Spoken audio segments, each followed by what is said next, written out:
À 9000 mètres d'altitude, le fils sourd d'une riche PDG s'effondra incapable d'exprimer le besoin désespéré qui le consumait. Les passagers gênés par ses cris perçants se détournèrent un à un. Tous, sauf une fillette de 7 ans, celle qui voyait ce que les autres ne voyaient, pas entendaient ce que les autres prenaient pour du bruit, et possédait une langue capable de relier deux mondes brisés d'une façon que personne n'aurait pu imaginer. Voici l'histoire d'un simple acte de courage un matin de novembre qui changea à jamais 4 destins, prouvant que les liens les plus profonds naissent de parfois dans l'espace fragile entre le silence et le son. Les pleurs déchiraient la cabine de l'avion Air France comme une sirène brute et ininterrompue. Ce n'étaient pas les gémissements d'un enfant capricieux qu'on supporte à contre-cœur, mais autre chose, un cri qui faisait tourner les têtes, mêlant inquiétude et irritation. Rangée 19 classes économiques. Damian Morel ouvrit brusquement les yeux, quittant son demi-sommeil. Son corps tout entier se mit en alerte. Des années de travail comme ergothérapeute pédiatrique à l'hôpital Necker lui avaient appris à reconnaître certains sons, certains rythmes. Ce n'était pas une crise, c'était de la détresse, une vraie détresse. Avant même que son cerveau fatigué n'analyse la situation, il sentit un mouvement à côté de lui. « Attends, Lynn. » Mais sa fille de 7 ans avait déjà défait sa ceinture avec la détermination d'un enfant en mission. Sa petite silhouette se faufila devant lui avant qu'il ne puisse l'attraper. « Adeline », appela-t-il plus fort, utilisant son prénom complet, celui qu'il réservait au moment où elle s'apprêtait à faire une bêtise. Elle ne s'arrêta pas, ne se retourna même pas. Elle avançait déjà dans l'allée, ses baskets violettes, effleurant le tapis, se glissant entre les passagers et les hôtesses avec une aisance instinctive. Le cœur de Damien battait à tout rompre, tandis qu'il se levait précipitamment, murmurant des excuses aux passagers qu'il dérangeait. Une hôtesse, le sourire professionnel, bien en place, tenta de bloquer le passage, mais Adeline lui échappa comme de l'eau entre les doigts. Lorsque Damien atteignit la classe affaires, un lieu où clairement il n'avait pas sa place avec son pantalon froissé et sa chemise mal repassée, Adeline était déjà agenouillée dans l'allée près d'un petit garçon. Les pleurs s'étaient arrêtés. Pas lentement, pas comme ceux d'un enfant qu'on parvient à apaiser. Non, ils s'étaient simplement tus, remplacés par un silence étrange, plus fort encore que les cris. Damien s'immobilisa à l'entrée de la cabine, son excuse préparée, mourant sur ses lèvres. Les mains de sa fille bougeaient dans l'air fluide et précise, traçant des formes et des signes, que le garçon observait les yeux écarquillés et pleins de larmes. Les mains de l'enfant se mirent à bouger à leur tour, d'abord hésitantes, puis plus rapides, plus pressées. Une femme était assise à côté de lui. Damien pensa d'abord qu'elle semblait tout droit sortie d'un magazine pommette saillante, cheveux blonds tirés en queue de cheval, tailleur dont le prix devait dépasser son loyer mensuel. Mais son visage racontait une autre histoire.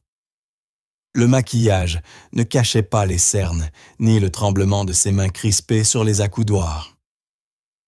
Elle fixait Adeline avec cette expression que Damien connaissait bien, celle d'un parent en train de se noyer, qui soudain respire à nouveau. « Je suis désolé », commença Damien en s'avançant pour récupérer sa fille. Elle n'aurait pas dû. La femme leva la main, l'interrompant, les yeux toujours rivés sur les gestes d'Adeline. Elle lui parle, en langue des signes. Sa voix se voulait maîtrisée, mais une fissure vibrait dessous. Elle comprend ce qu'il dit. Damien hocha la tête. Les mains d'Adeline continuaient de danser, et celles du garçon devenaient plus calmes, plus posées. Puis Adeline se tourna vers son père. « Papa, il cherche sa couverture bleue. Sa grand-mère la lui a tricotée. Elle est dans la valise argentée là-haut. Il dit qu'elle sent comme elle et qu'il ne peut pas voler sans. Il a peur parce qu'il ne la trouve pas. » Le masque de la femme se brisa comme du verre. Sa main vola à sa bouche et un instant Damien crut qu'elle allait s'effondrer. Au lieu de cela, elle se leva si brusquement qu'elle faillit heurter le compartiment à bagages. Ses mains tremblaient, tandis qu'elle ouvrait le loquet. La couverture de sa grand-mère? Bien sûr, c'est ça qu'il voulait. Pourquoi je n'ai pas compris. Je n'ai pas compris mon propre fils. Damien fit un pas à taille, lui permettant d'attraper la valise argentée. Il la posa avec précaution, et déjà la femme l'ouvrait fébrilement. Elle en sortit une couverture bleue tricotée à la main, dont les mailles complexes portèrent la trace d'heures de tendresse et de patience. Le visage du garçon se transforma aussitôt. Ses mains s'élancèrent, saisissant la couverture qu'il serra contre lui, enfouissant son visage dans les plis doux. Le changement fut immédiat et profond. Tout son corps se détendit. Sa respiration devint régulière. Les mains d'Adeline bougèrent encore douces et patientes, et le garçon répondit plus lentement, plus sereinement. Damien regarda sa fille lui poser des questions sur la couverture, sur les motifs sur la grand-mère qu'il avait confectionnée. Le visage du petit passa de la détresse à l'émerveillement, celui de se sentir enfin compris, vu non comme un enfant bruyant, perturbant le vol, mais comme une personne qui avait quelque chose d'important à dire. La femme retomba sur son siège, les yeux fixés sur son fils. « Merci », souffla-t-elle la voix à peine audible sous le ronronnement des moteurs. Puis plus fort. « Merci. J'aurais dû le comprendre. J'apprends la langue des signes depuis 2 ans, mais quand il se met dans cet état, quand tout devient trop... » Elle ferma les yeux. « Je le laisse tomber. » Damien sentit quelque chose bouger dans sa poitrine. Cette nuance de culpabilité, il la connaissait. Il l'avait déjà ressentie. « Ce n'est pas un échec, » dit-il doucement, en s'accroupissant pour être à sa hauteur. « C'est difficile. » Adeline signe depuis 4 ans maintenant. Elle a dû apprendre pour d'autres raisons. Mais même elle a des jours où tout se brouille, où les signes ne suffisent plus. Vous ne le décevez pas. Vous êtes là. Vous essayez. C'est tout ce qui compte.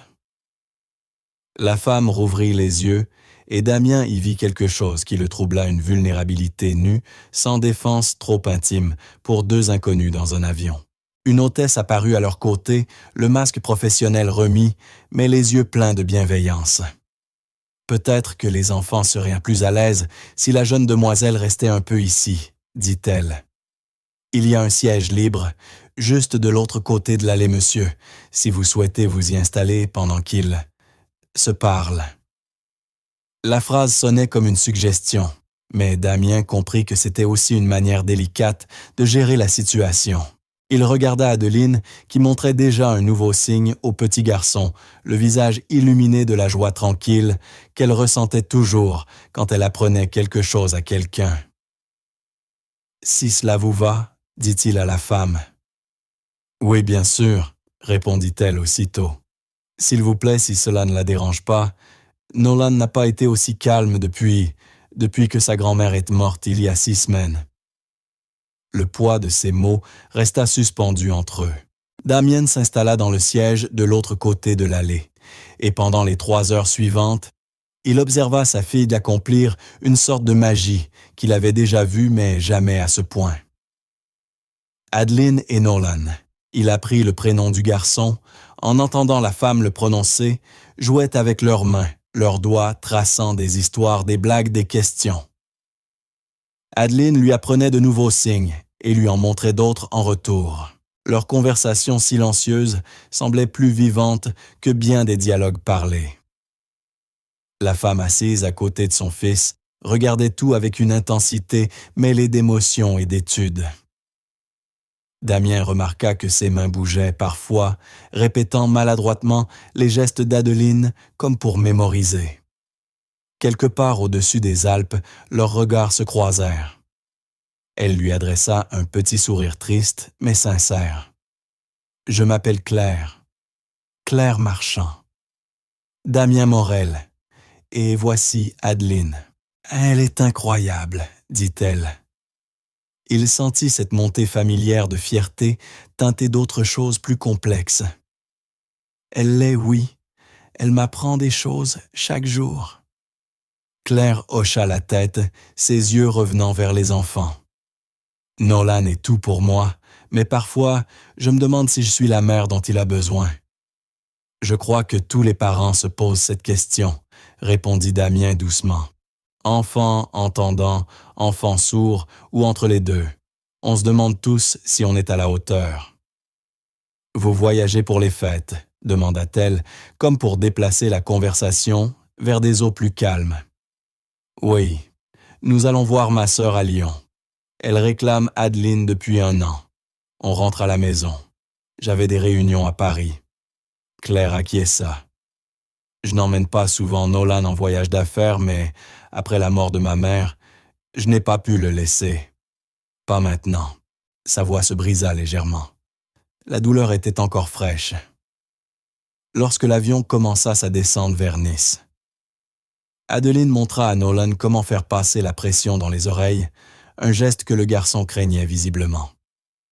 Quand les roues d'Arrow touchèrent le sol, il la regarda avec une gratitude pure, ses mains répétant 3 fois le signe « Merci ». Les hôtesses préparèrent l'atterrissage, et Damien savait qu'il fallait retourner à leur siège. Adeline fit un dernier signe à Nolan, qui lui rendit un sourire, avant de se lever à contre-cœur. En rangeant leurs affaires, Claire toucha brièvement le bras de Damien. « Est-ce que je pourrais avoir vos coordonnées ?» demanda-t-elle. La voix précipitée, comme si elle rassemblait son courage depuis un moment.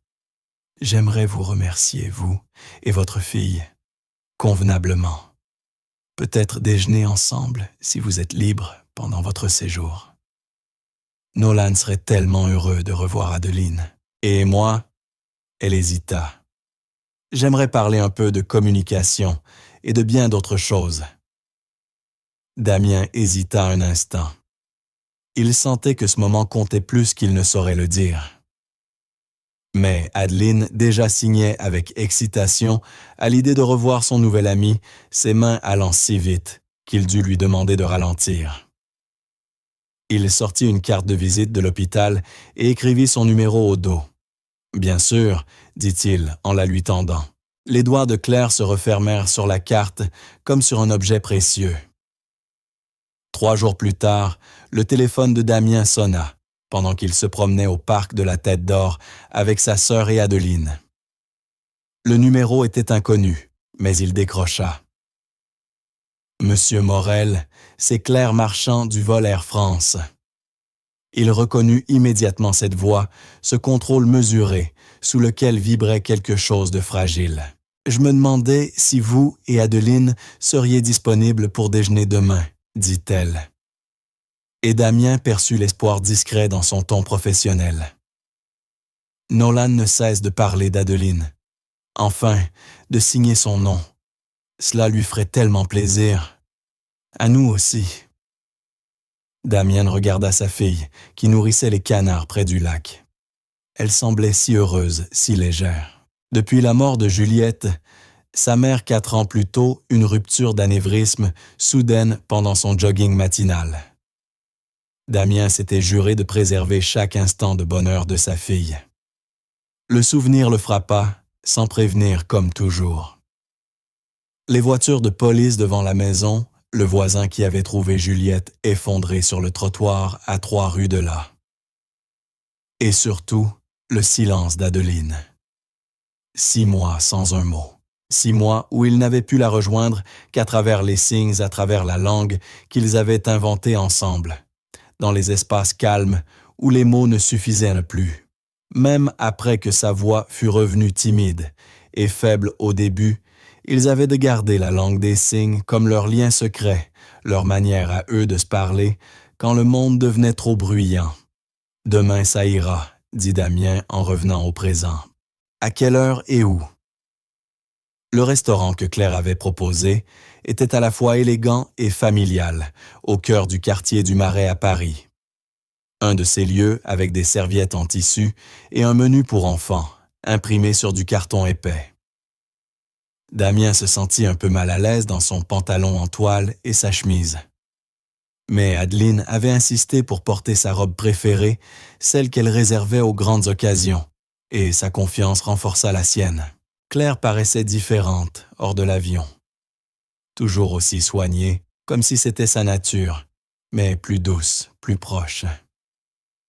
Elle portait un jean sombre et un pull simple qui la faisait ressembler moins à une dirigeante et davantage à une mère. Le visage de Nolan s'illumina dès qu'il vit Adeline, ses mains s'envolant dans une salve de signes enthousiastes. Les enfants se mirent à parler, immédiatement leurs doigts dansant dans l'air, tandis que Damien et Claire prenaient place face à face. J'ai réalisé que j'étais dans un état lamentable dans l'avion, dit-elle avec un sourire gêné qui n'atteignit pas ses yeux. Je ne suis pas d'ordinaire aussi désarmée. Vous étiez une mère dont l'enfant souffrait, répondit Damien. Ce n'est pas être désarmée, c'est être humaine. Quelque chose changea dans son regard, une douceur nouvelle, un apaisement. La grand-mère de Nolan, ma mère est morte il y a 6 semaines. Insuffisance rénale. C'était soudain. C'est elle qu'il comprenait le mieux, qui savait l'apaiser quand moi je n'y arrivais pas. C'est elle qui m'a appris à signer, qui m'a poussé à apprendre. Mais elle a toujours été meilleure que moi, plus patiente, plus intuitive. La voix de Claire se brisa légèrement. J'apprends encore à faire tout ça seule. Autour d'un plat de pâtes pour les enfants et d'une salade pour les adultes, l'histoire se dévoila peu à peu. Claire était la PDG d'une entreprise d'énergie renouvelable. Énergie Bleue qu'elle avait bâtie à partir de rien et transformée en une société florissante. Son mari, plutôt son ex-mari, l'avait quittée lorsque Nolan avait 2 ans, incapable de supporter la réalité d'un enfant sourd. Il disait que c'était trop difficile, confia Claire d'une voix neutre qu'on devinait polie par les années. Il disait qu'il n'avait pas signé pour ce genre de vie, comme si Nolan était un fardeau au lieu d'une bénédiction. Elle regardait son fils signer avec Adeline, les yeux brillants d'animation, parlant des dauphins. Alors ça a toujours été nous 3, ma mère, Nolan et moi, jusqu'à ce que... Elle s'interrompit, inutile d'achever la phrase. Damien, à sa propre surprise, se mit à parler plus facilement qu'il ne l'aurait cru. Il raconta la mort de Juliette, les mois de silence d'Adeline, la manière dont la langue des signes était devenue leur pont, leur salut. Je travaille à l'hôpital Necker en ergothérapie pédiatrique. J'aide les enfants à trouver des façons de communiquer, de se relier au monde. Après la mort de Juliette, quand Adeline a cessé de parler, j'ai utilisé tout ce que j'avais appris pour la rejoindre, non pas comme thérapeute, mais comme père. Pour nous, la langue des signes n'était pas seulement un moyen de communication. C'était une question de survie. Claire posa sa fourchette, son attention tout entière tournée vers lui.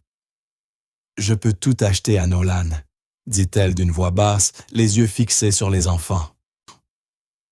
Le meilleur thérapeute, les technologies les plus récentes, une éducation dans des écoles dont la plupart des gens n'imaginent même pas l'existence. Mais je ne peux pas lui acheter ce qu'Adeline vient de lui offrir, une amie qui le voit tel qu'il est, pas à travers sa surdité, pas après. Juste Nolan. Vous parlez comme une mère qui aime son fils, répondit Damien. L'argent n'y change rien. On fait tout ce qu'on peut avec ce qu'on a. Mais vous nous avez donné quelque chose de précieux, insista-t-elle, une tension douce dans la voix. Et je ne sais pas comment le rendre. Je ne sais pas comment. Elle s'interrompit, se rendit compte de ce qu'elle disait, puis rit nerveusement. Je dois sembler complètement déconnectée, la PDG, qui ne sait pas comment dire merci. Vous ressemblez juste à quelqu'un qui se soucie des autres, répondit Damien avec douceur. Ce n'est pas déconnecté, c'est juste humain. Leur déjeuner dura 3 heures. Les enfants furent dévastés quand il fallut se séparer. Claire proposa alors de se revoir 2 jours plus tard au jardin du Luxembourg. Damien accepta, observant la joie éclatante sur le visage de sa fille. Cette rencontre, au parc, mena à une autre invitation au musée des enfants avant que Damien et Adeline ne rentrent à Lyon. À l'aéroport, Nolan agrippa la main d'Adeline, le visage bouleversé par la tristesse du départ. « Vous allez me trouver folle », dit soudain Claire, les mots trébuchants. « Mais accepteriez-vous qu'on garde le contact? Nolan a besoin de ça. Il a besoin d'Adeline. Ils se font du bien mutuellement. Et peut-être… » Elle hésita. « Peut-être qu'on pourrait trouver un moyen de se revoir régulièrement. » Damien pensa à la distance, aux contraintes, à la logistique. Puis il regarda sa fille, qui montrait encore à Nolan un dernier signe lui promettant de la revoir bientôt. « Oui, » dit-il simplement, « trouvons une solution. » Ce qui avait commencé comme une promesse devint vite une habitude. Des week-ends mensuels, puis 2 fois par mois, puis chaque semaine. Claire organisait les trajets, les billets d'avion, insistant sur le fait que la dépense importait peu, comparé au bonheur de voir Nolan s'épanouir. Damien vit sa fille fleurir dans son rôle de meilleure amie et d'interprète. Elle avait toujours été sensible, même avant que la douleur ne lui apprenne la profondeur du silence. Mais cette fois, c'était différent, c'était un but. Adeline apprenait à Nolan de nouveaux signes, l'aidait à interagir avec les enfants. Entendant lui montrait que la surdité n'était pas une limite. Et Nolan, en retour, lui faisait découvrir la beauté de la culture sourde, une richesse qu'elle n'avait jusque-là qu'effleurée. Mais quelque chose d'autre grandissait aussi. Quelque chose que Damien préférait ne pas analyser, trop évident, trop impossible. Il se surprenait à attendre leur conversation, autant qu'Adeline attendait de revoir Nolan. Claire était brillante, parfois intimidante. Elle pouvait parler politique, énergétique et marché financier avec la même aisance qu'elle évoquait les progrès de son fils. Mais elle savait aussi le faire rire avec des anecdotes de son monde d'entreprise qui semblaient venir d'un autre univers. Elle demandait souvent son avis sur Nolan surtout, mais sans jamais le réduire à un simple expert. Elle voulait connaître son opinion sur l'éducation, la discipline sur la question de savoir si Nolan devait fréquenter une école ordinaire ou spécialisée pour enfants sourds. Elle l'écoutait quand il parlait de son travail, posait des questions intelligentes sur les techniques d'ergothérapie, se souvenait de détails de conversations vieilles de plusieurs semaines. Et dans les moments calmes quand les enfants jouaient et que les adultes se contentèrent d'être là dans le même espace, Damien surprenait parfois le regard de Claire, posé sur lui, chargé d'une émotion qu'il n'osait interpréter. 6 mois après ce premier vol, son téléphone sonna un soir tard. Adeline dormait déjà, et Damien révisait des dossiers de patients sur la table de la cuisine. Le nom de Claire s'afficha à l'écran. « Je restructure mon entreprise », dit-elle sans préambule, la voix tendue d'une nervosité à peine contenue. « Je déplace notre siège secondaire à Lyon. Cela voudra dire que Nolan et moi y serons au moins 2 semaines par mois, peut-être plus. » Le cœur de Damien cessa de battre une seconde. C'est un grand changement, un énorme changement. « Nolan a besoin d'Adeline », répondit Claire rapidement. Ils s'apprennent tellement de choses l'un à l'autre. Adeline l'aide à se connecter au monde entendant d'une manière que ni l'argent ni les thérapeutes ne pourraient. Et lui, il lui montre la beauté de la culture sourde, la fierté qu'il habite. Ils sont bien ensemble. « Oui », admit Damien la gorge sèche. « Mais ce n'est pas que ça », reprit-elle d'une voix plus basse. « Damien, je crois que je tombe amoureuse de toi. Je sais que c'est sans doute déplacé, compte tenu de tout ce que toi et Adeline avez fait pour nous. Je sais que les dynamiques sont compliquées et que je ne devrais peut-être pas te dire ça, mais je n'arrive plus à faire semblant que je ne suis intéressé que par l'amitié de nos enfants. J'attends nos rencontres avec impatience. Je pense à toi quand tu n'es pas là. Et j'espère que tu ressens peut-être la même chose. Mais si je me trompe, dis-le-moi simplement, et nous pourrons… » « Claire », l'interrompit-il doucement, le cœur battant si fort qu'il entendait son propre pouls. Vraiment, sa voix était petite, fragile, dans une tonalité qu'il ne lui avait jamais connue. Oui, vraiment. J'essaie de trouver les mots depuis 2 mois. Le silence qui suivit fut profond. Vraiment, répéta-t-elle, la même vulnérabilité tremblante dans sa voix. Oui, je me disais que j'inventais tout ça, que quelqu'un comme toi ne pourrait pas s'intéresser à quelqu'un comme moi, que le monde ne fonctionne pas comme ça. Hein, quelqu'un comme moi. Claire rit doucement, un rire un peu tremblant. Damien, tu es le premier depuis des années à me faire sentir que je suis plus qu'une PDG, plus qu'une mère célibataire, plus qu'un compte en banque ambulant. Tu me vois, vraiment. Tu sais à quel point c'est rare. Ils parlèrent main jusqu'à 2 heures du matin. La conversation glissa des émotions aux peurs, puis vers l'avenir qu'ils pourraient construire ensemble.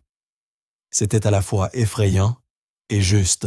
L'automne suivant, 1 an après ce vol chaotique où leur monde s'était percuté à 9000 mètres d'altitude, ils formaient une famille. Pas encore officiellement, mais dans tout ce qui comptait. Claire avait acheté une maison dans la banlieue nord de Lyon, une grande demeure claire, avec assez de chambres pour tout le monde, et un jardin où les enfants pouvaient jouer. Elle gardait toujours son appartement parisien pour le travail, mais Lyon était devenu leur maison.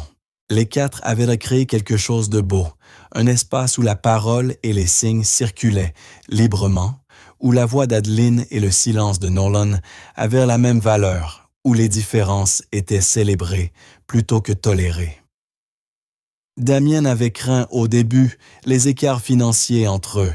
Son salaire d'ergothérapeute pédiatrique était correct, mais sans commune mesure avec la fortune de Claire. Il craignait d'avoir l'air dépendant d'être réduit à celui qui profite ou de se perdre dans l'ombre de sa réussite. Mais Claire avait affronté le sujet un soir, alors qu'ils étaient assis sur la terrasse, regardant les enfants courir après les lucioles. « Tu m'as rendu mon fils ?» avait-elle dit simplement sa main, cherchant la sienne dans l'obscurité. « Toi et Adeline m'avez appris à être une famille complète. Tu m'as montré que la compréhension compte plus que le contrôle, que la patience vaut mieux que la perfection. Il n'y a pas de prix pour ça.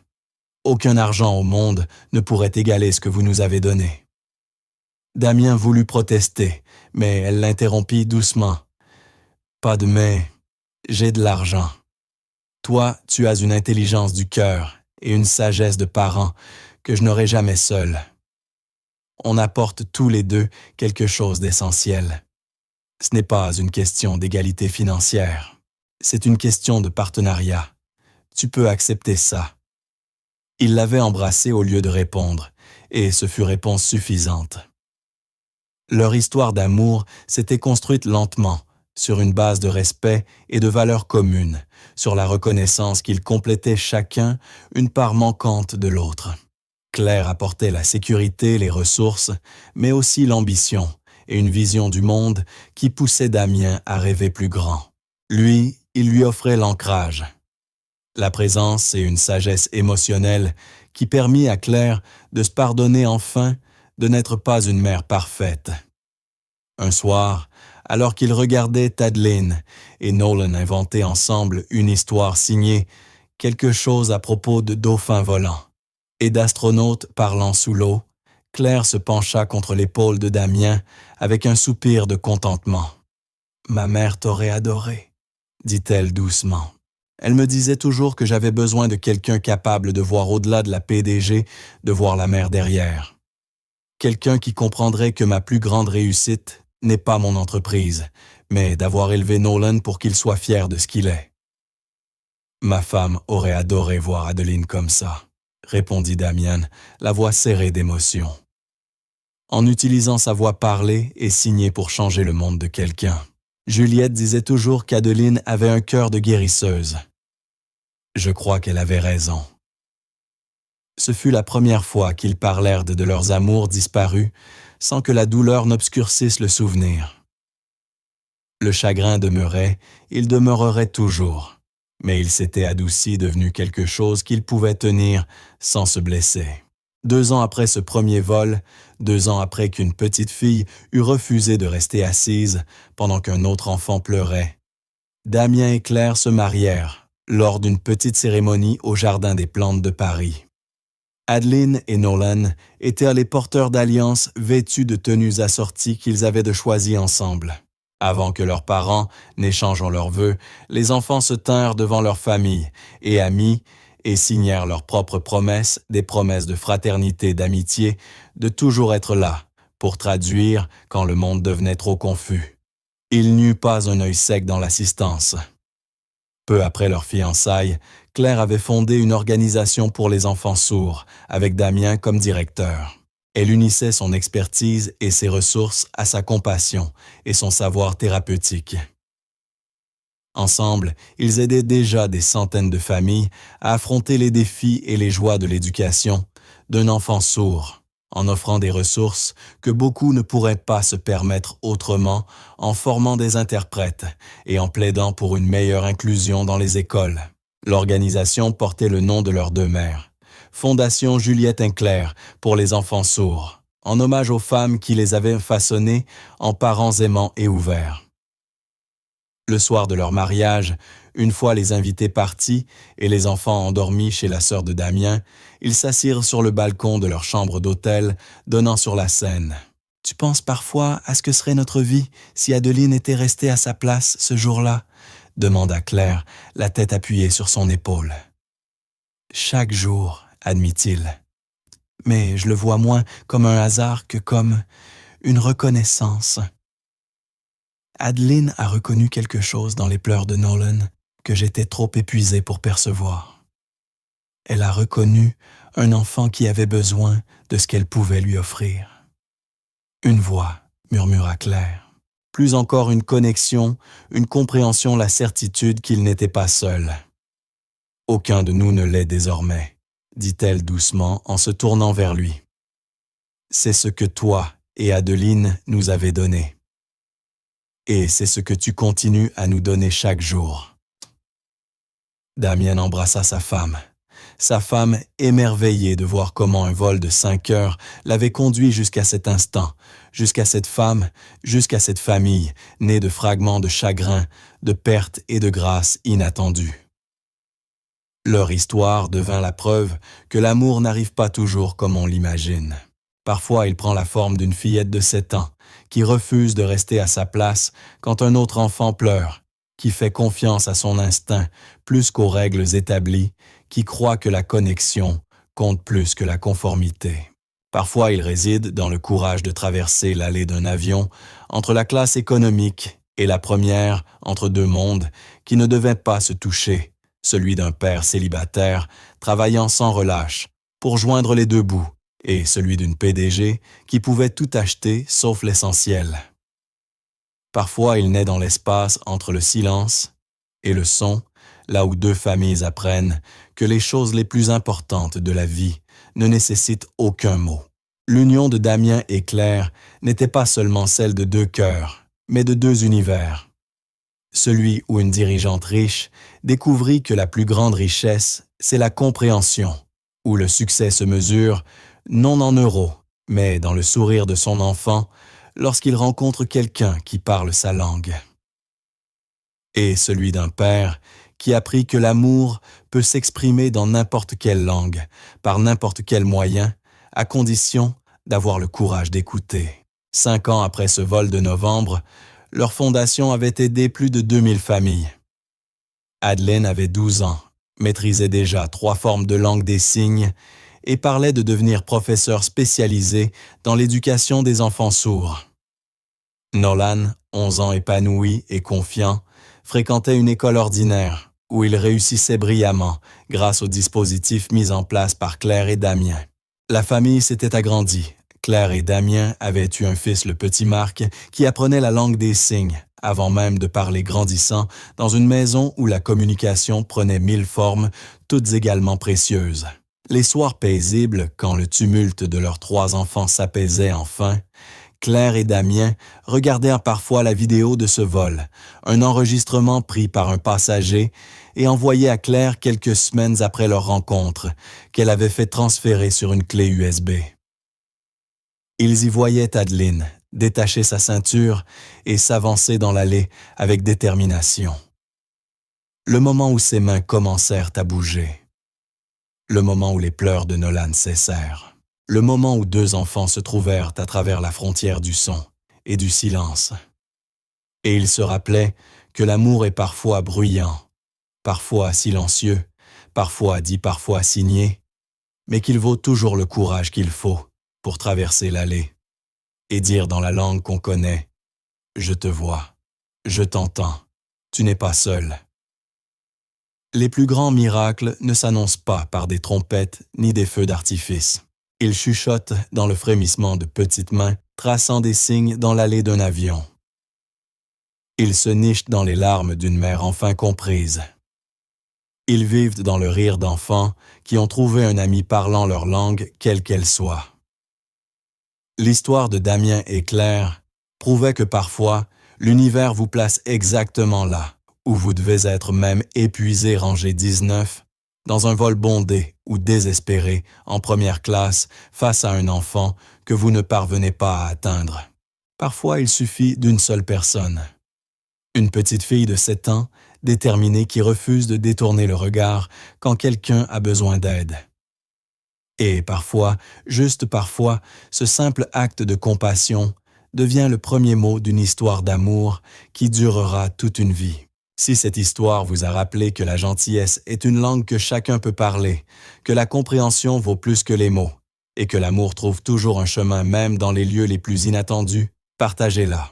Partagez-la avec quelqu'un qui a besoin d'entendre que les secondes chances existent, que les familles brisées peuvent redevenir entières, autrement que les enfants perçoivent ce que les adultes oublient quand ils sont trop fatigués, trop craintifs ou trop installés pour sortir de leur siège assigné.